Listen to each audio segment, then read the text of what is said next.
Hello hello. Vaishnavi बोलते, reel star अध्यक्ष.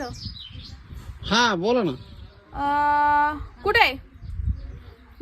हॉस्पिटलला.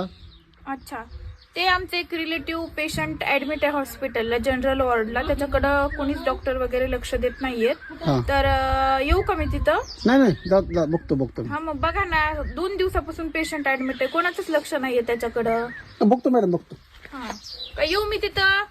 नाही काय गरज नाही, मी बघतो. हा येऊ का मी तिथं? जर तुम्हाला नसलं पेशंटला बघायचं तर येऊ का मी तिथं? पेशंटचं बिल झालं 1,32,000 रुपये. हाच माझा फोन पेचा नंबर आहे. ह्याच्यावर काय करा, 1 लाख रुपये टाका बरं अर्जंट. प्रायव्हेटला फोन लागलाय का? हा प्रायव्हेटला फोन लागलाय. आणि तुमच्या आमचे रिलेटिव्ह तर बोलले सरकारी दवाखान्यात नेले म्हणून, प्रायव्हेटला नेलंय का? अहो असे फोन लावायचे नाही डायरेक्ट. नाही